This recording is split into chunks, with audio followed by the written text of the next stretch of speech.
Dr. Goldberg. Please come forward. We look forward to your testimony in opposition to the legislation. You have 5 minutes, ma'am. Please proceed. And committee members, thank you very much for the opportunity to speak. I'm Sharon Goldberg. I'm an internal medicine physician. I've practiced medicine for 21 years, and my background is mostly academic, internal medicine, hospital-based, clinical research, and medical education. I am going to skip many of the things I wanted to say because I didn't realize it was only 5 minutes. Wireless radiation has biological effects, period. This is no longer a subject for debate when you look at PubMed and the peer-reviewed literature. These effects are seen in all life forms: plants, animals, insects, microbes. In humans, we have clear evidence of cancer now. There is no question. We have evidence of DNA damage, cardiomyopathy, which is the precursor of congestive heart failure, neuropsychiatric effects. So 5G is not a conversation about whether or not these biological effects exist. They clearly do. 5G is a conversation about unsustainable healthcare expenditures. Why do I say this? We've been sitting on the evidence for EMR and chronic disease for decades. And now we are seeing all these epidemics appearing. So diabetes is the first epidemic. I think most of you know the statistics. They're very scary. 1 in 3 American children will become diabetic in their lifetime, and if they're Hispanic females, the number is 1 in 2. Okay. So what does this have to do with wireless radiation? Wireless radiation and other electromagnetic fields, such as magnetic fields and dirty electricity, have been clearly associated with elevated blood sugar and diabetes. That is what the peer-reviewed literature says. It is not opinion. The closer you live to a cell tower, the higher your blood glucose. That is based on hemoglobin A1C measurements. So the idea with small cells of putting the cells closer to people's homes and bedrooms scientifically is very dangerous. And from an economic perspective, it's dangerous. And you may not know this. I was shocked to find this out. But the way you create a model of diabetes in rats in the lab is by exposing them to 2.4 gigahertz. And this is not for long-term exposure. So I don't have time to talk about the costs, but the huge problem with diabetes really is chronic kidney disease. End-stage renal disease, the worst complication of diabetes, leads to hemodialysis. Hemodialysis is an automatic qualification for Medicare. And if you don't qualify for Medicare, we still have to dialyze the patient. And the state ends up paying in many different instances. So renal failure is 1% of Medicare, but it takes up 7% of all Medicare expenditures. I don't have time to talk about this anymore, but once again, so the other epidemics that clearly link from the science with electromagnetic radiation are related to mental health. And this is straight from PubMed. This isn't my opinion. This is science. Dr. Okay? Goldberg, for those of us who aren't physicians, what is PubMed? I'm sorry. It's just it's our National Library of Medicine. This is where you would go. This is just the peer-reviewed literature. So we have 3 epidemics that clearly, they're essentially one epidemic. We have deterioration of mental health in the United States. And if you look really at the science, what does it show? And these epidemics are our suicide epidemic, epidemics in violent, shootings, and the opioid epidemic. And I don't have 5 minutes is not the time to talk about this. This is in the peer-reviewed literature. I have a file to submit for the record. But these are facts. These aren't, and these are things that have just been glossed over by the wireless industry. And I really don't have time to talk about them in 5 minutes. I wish I did. But we need to examine our epidemics in the context of our EMF exposures. What does that mean? That means that the CDC, tracking these epidemics, we need to start measuring how much radiation are people being exposed to. And before we roll out 5G, and this means there are 4 kinds of electromagnetic fields that we know are harmful to human health. So radio frequency radiation, magnetic fields, dirty electricity, and electric fields, okay? our exposure, any given person, and all humans are affected by EMFs, our given exposure has nothing to do with the research that my colleagues are going to cite, with the National Toxicology Program. That is an assessment of the risk of one cell phone in the near field, okay? What is our exposure in a day? It's not one cell phone. It's cell phones, it's multiple wireless networks, it's smart meters, it's cell towers. It's this sandwich, and it all adds up. And this is a serious problem for occupational health, public safety, and personal safety. And I feel that it's irresponsible to be even talking about the Internet of Things and rolling out a new untested technology when we're not even measuring what are our current exposures from the current networks. Doctor, appreciate your testimony. Would you again provide us with your credentials? You said at the beginning. Yes, I'm an MD. I'm board certified in internal medicine. I've been assistant professor at different medical schools, mostly in New York, most recently the University of Miami. And I got interested in electromagnetic fields after my administrator at the University of Miami gave me a new iPhone. I used it for 20 minutes on speaker, and my finger was burning at the end of the call. So that was years ago. I started reading about the science and connecting with other scientists, and really my expertise, I've taken care of a lot of patients with chronic disease. So when I talk about diabetes and, for instance, heart failure, that, you know, the National Toxicology Program shows clear evidence of cardiomyopathy in that study. In other words, that's a precursor to congestive heart failure. And I want to just read one thing, if you'll allow me. This is from the United States Renal Data System, Healthcare Expenditures for Persons with Chronic Kidney Disease. So over half of the 2015 Medicare spending for beneficiaries aged 65 and older was for those who had diagnoses of CKD, diabetes mellitus, or heart failure. All three of these conditions, when you look as an independent scientist, not someone who's funded by wireless, all of those three conditions are linked. So diabetes and heart failure are linked with EMF exposures. It's very clear. Doctor, what are you're a trained medical professional? Yes. We don't have one on the panel. What are we to make of the American Cancer Society, for example, telling us there's no evidence of harmful product? Well, at this point, there's a national and international 5G appeal. I don't know how many thousands of people have signed. But the point is that many of these organizations have conflicts of interest. And I can't speak to, I don't know who's on their board, who made these decisions. My testimony comes from, I've been reading this literature for years. And really, I got interested in it because I've spent my career taking care of so many patients who were sick in the hospital that when I found out about the links, I was just shocked. I couldn't believe it. So I've read these articles myself, and the experts who don't work for telecom and who are in their independent research, everyone comes to the same conclusion. This isn't, we're not in a place where we should be debating this anymore. This is exactly what happened with tobacco. It's the exact same thing. And really, right now, the only people protecting, the only people who are able to protect Americans are our legislators, because we don't have any relevant regulatory guidelines to protect human health. The FCC guidelines were developed for short-term exposures, 6 minutes, 30 minutes, depending on it's a phone or an outdoor exposure. And they have absolutely no connection to the biological effects that have been very clearly summarized in the Bio Initiative. That's a huge document generated. All of the summaries are there. And I've got it here for you if anyone wants to read it. I have very concise summaries and abstracts documenting everything that I'm saying.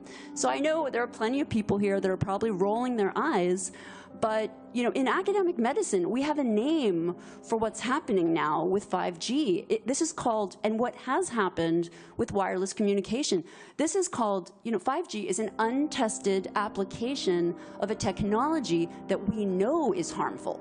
We know it from the science. this is, in academics, this is called human subjects research. Human subjects research is very tightly regulated. You can't just roll out some type of a research project on human beings unless, A, you have their informed consent, so they understand the risks and benefits, and B, you have the approval. Like someone has actually, examined the literature and said, okay, this research project, we believe that it's safe. There's no evidence in the science to indicate that it would not be safe. We have decades of evidence to show that it is not safe. Thank you, Dr. Goldberg. Thank you. And very briefly, if you can, what do you mean by conflict of interest? I mean that, so I've taught, one of the things that I taught in medical school is evidence-based medicine, so teaching medical students and residents how to critically evaluate the literature, the science. And one of the first things that you teach residents is that you always have to look at the funding. So, and you can read about it. Marcia Engel, the editor of New England Journal, just wrote a great op-ed in the New York Times about researchers who are funded by private industry. The results of their research are much more likely to support whatever it is that is being funded. That's clear. Representative Garrett has a question. Yes. Good morning, doctor. Just Good a morning. really quick question. What is the normal RMF that individual could be exposed to? And if these small cells are installed, what is the prediction of how much RMF the human body would experience? And then the second question would be, if we know that RMF is a issue, do we limit the amount of exposure that somebody with cardio issues in the hospitals, whether they're going through a CAT scan or so, are we limiting that because we know that just small cells alone is not the issue? It's, as you talked about earlier, it's the sandwich. So give me the normal levels, what the prediction is that the human body would experience moving forward. Well, I'm so glad that you're asking that question. And the answer is that, well, no one's measuring. And that is the problem. That's the problem. Because we have, and the way I think about this is in an occupational health perspective. I think about, because people go to work, and so for instance, your exposure will depend on what you do in a given day. So if one cell phone causes cancer, clear evidence of cancer, DNA damage, heart damage, well, what happens if you work at an airport? What happens if you work in a stadium where there are 100,000 people coming to watch a football game and everyone's using their phone at the same time? And so the problem is that we have a very, very systematic, clear, empiric way to measure these exposures, and it's a discipline called building biology, and we actually have someone here trained in building biology, and I asked him to bring the meters. If anyone after this meeting is interested, I can show anyone exactly how we measure, okay? But that is the problem, that we don't measure, and there are certain situations relevant to public safety where we really do need to be measuring, with firefighters, with airline pilots. Because when you activate microwave radiation inside an enclosed metal space, you get amplification, you have increased power density. So think about it, an airplane, everyone's with their devices, every device is emitting radiation, and the access point is right next to the cockpit usually. So what does this do to pilots? What does this do to firefighters? We already have a submission to the FCC from Susan Foster about firefighters that were unable to function in the line of duty. This is from 2013, after exposure to a cell tower that was put up near their station, and they also have two-way communication devices that they wear. So we have to measure these exposures. That is the start, and not go ahead and roll out a whole bunch of Internet of Things with more devices that we're not even measuring what we're exposed to now. Doctor, thanks for your testimony. Thank you. Dr. Goldbeck, no more than 5 minutes. Okay. Hello. Good morning. My name is Dr. Angie Kolbeck, and I'm here today to oppose SB 637 due to adverse health impacts from wireless radiation, including but not limited to cancer and DNA damage. My background is that I practiced as a board-certified pediatrician, and I also studied hospital and molecular epidemiology at U of M School of Public Health. I've been reviewing the studies showing the impacts of wireless radiation on our health, and there are now thousands of studies showing the following adverse health impacts to wireless radiation: cancer, oxidative damage, DNA failure, cardiac arrhythmias, and other effects on the heart muscle, as well as blood pressure and vascular effects. ADHD is skyrocketing, behavioral disorders, and learning difficulties, sleep disturbances and memory loss, changes involving the blood-brain barrier and effects on neuron firing rates in the EEGs, disrupted immune function and change in stress proteins, reproductive and fertility effects. I encourage you to look at the website bioinitiative.org. These impacts are well documented in over 3,600 papers. In addition, a large $25 million study conducted by the FDA also reveals that wireless radiation causes cancer and DNA damage. With all of this in mind, we should not be pursuing policies that would expose our families, our friends, and our communities to an increase in wireless radiation. 5G technology greatly increases our exposure to wireless radiation. Some analyses of 5G networks have concluded that transmitters will be required every 2 to 10 houses. Ask yourself this: how many people out there would choose to move next to a cell tower emitting wireless radiation if you had a choice? Well, if SB 637 goes through, they will put the transmitters wherever they want, approximately every 2 to 10 houses, and you will have no choice. And the amount of wireless radiation you will be exposed to will be greatly increased. From a medical perspective, this will be disastrous.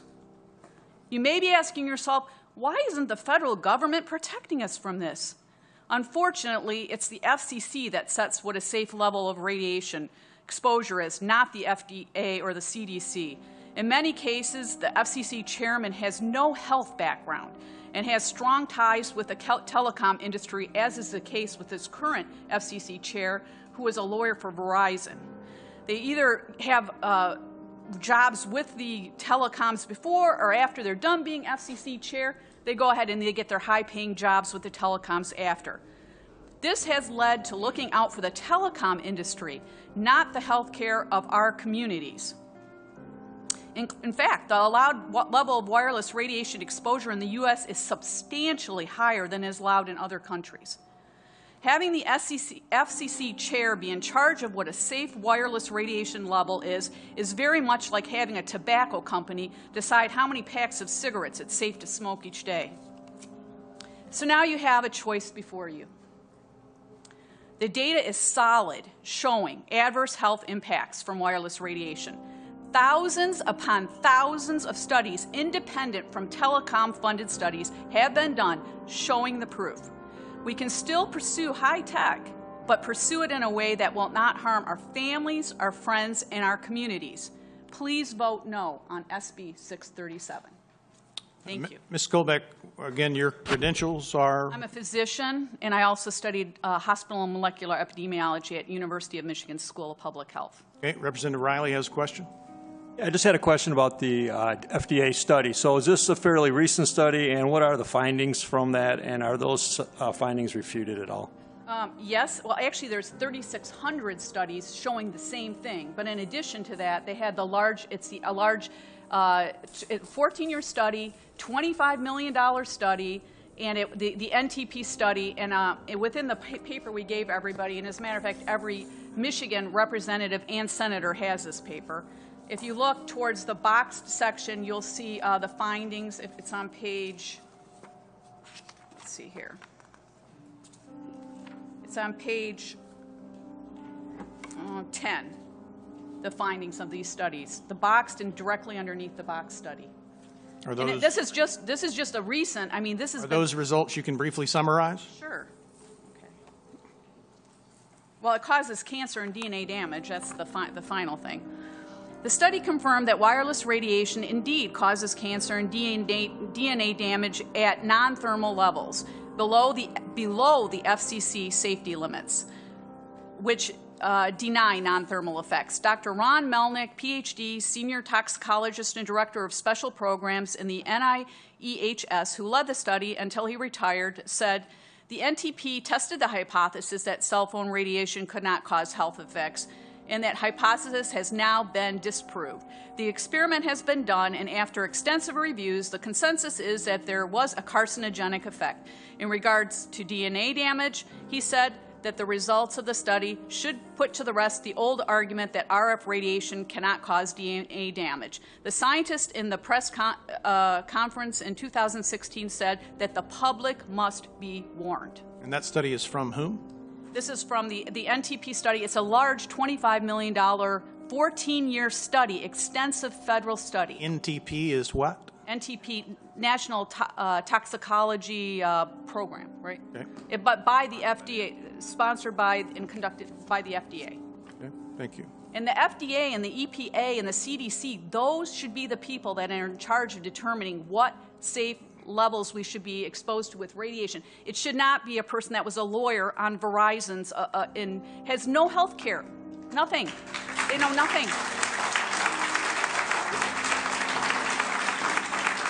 Thank you for your testimony.